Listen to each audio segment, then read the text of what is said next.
Well, good afternoon. I'm Bill Eacho, the American Ambassador in Vienna, and I'd like to welcome you to our home. We're going to give you a little tour today of the Embassy residence here in Vienna, and I hope you enjoy it. Please, join me.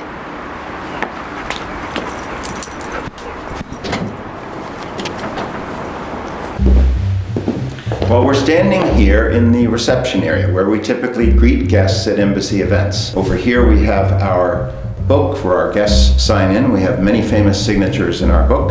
We have the American flag, and on the walls we have some maps showing the Austro-Hungarian Empire in much of its gloried history.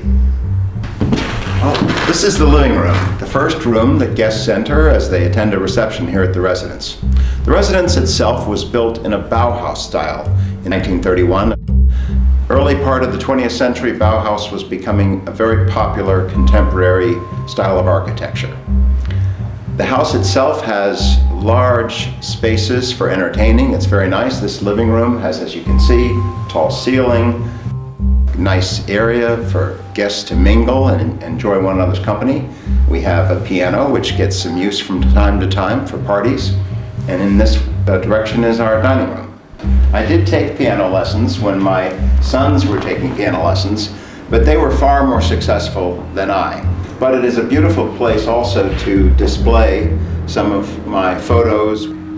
Senator Obama was about to become President Obama. He held a black tie dinner that evening for his opponent, Senator McCain, and was nice enough to invite us to come spend a few minutes with him. And then, of course, upon arriving in Austria, I presented my credentials to President Fischer, and here's a picture of that. So from one president to the other. And here we are in the dining room. Now, as you can see, the table is set up simply for my family now. My wife and I are here in Vienna with our son, David.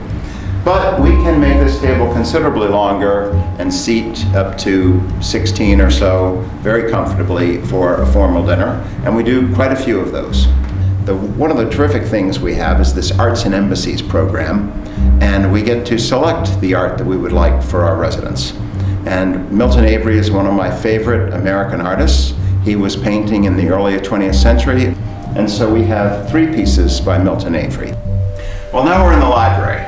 Very nice room, one of my favorites in the house. And we have in here my favorite painting in the house. It's called Yacht Race in the Fog. It was by Milton Avery. He painted it in 1959. And as you can see, it really is evocative of sailing in the fog.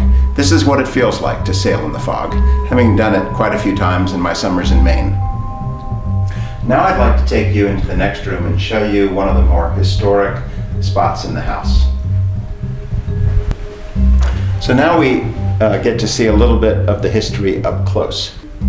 President Kennedy and Premier Khrushchev were standing on the steps right out front where we were standing earlier. That's where they first met in 1961. They then held a summit meeting in this room. Then several years later, President Carter met with Premier Brezhnev here as part of the SALT II summit, the nuclear reduction disarmament talks in 1979, also in this room.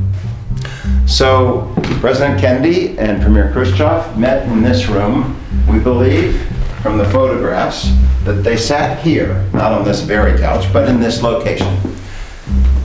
And you can just imagine sitting here how the two of them must have felt discussing a wide range of subjects during the period of the Cold War. Now, we've been chatting a little bit about history, and one of the neat things about this house is we get to show a little bit of American history as well. We have 3 generations of the Avery family who were all artists. These paintings are both by Marge Avery, Milton Avery's daughter. And in the next room, we have a couple of paintings by her son, Sean Cavanaugh, Milton Avery's grandson. This is called East End Eden, painted in just 2007 by Sean Cavanaugh. This house has also hosted many important guests over the years, and it became evident in the 70s that we needed to add a guest wing. Now let's take a walk down the hall. Now, while we've maintained the house in its original form for the most part, when the guest wing was added in the 70s, we took a little bit of a break from the Bauhaus style And now we're in the guest wing, in the living room area of the guest wing. It's nice to have this for our guests so that they don't always have to be in the main part of the house and they can have a little bit of privacy. As you can see, it's not decorated in a early 20th century style, but in an early American style. The decor of this room was all done by Ambassador Lauder. So not only do we have a wonderful house to entertain in, we also have a wonderful outdoor space.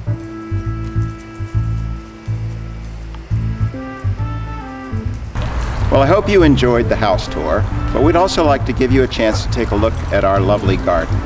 Now, my time in the garden is pretty much taken up by playing with Nikki. However, we also enjoy a stroll around the flowers, and frankly, it's just a beautiful setting. Speaking of flowers, I'd like to introduce you to my wife, Donna. Hi, I'd be happy to show you some of our favorite plants in this garden. One of the really special things about this garden, in addition to the large displays of roses and peonies and rhododendron, is that as you stroll through the gardens, you see small clumps of columbine and delphinium, forget-me-nots, and just some small charming flowers that really add such a special touch to this garden and the pathway through it. These gardens cover more than 4 acres and were originally designed in 1930 when the house was constructed. The gravel paths were laid out in the original 1930s design of the house. It's just a beautiful walk. It's about 1/4 mile to wander through, and obviously a charming way to walk the dog, but also to see the beautiful trees and flowers. We have a very large rose garden, which is not only lovely to stroll through, but also provides us with all the flowers we need for our summer entertaining, which is a real luxury. We have a small vegetable garden on the property, and it provides quite a lot of the food for us during the season and for our guests. We grow most of our culinary herbs, a large patch of raspberries, strawberries, grapes, rhubarb, lots of cucumbers, way too many carrots, not my favorite, but I'm learning to love them, and many others. So that's been a pleasant addition. Nikki is a 1.5 years old. We bought her from the Hungarian Police Dog Training Academy. She's fluent in Hungarian and English. Well, thank you for joining us. We hope you've enjoyed our little tour today. Nikki, now you be good. Okay, there you go. And we know Nikki enjoyed it as well. Thanks for joining us. Thank you. Bye-bye. Hey, Nick.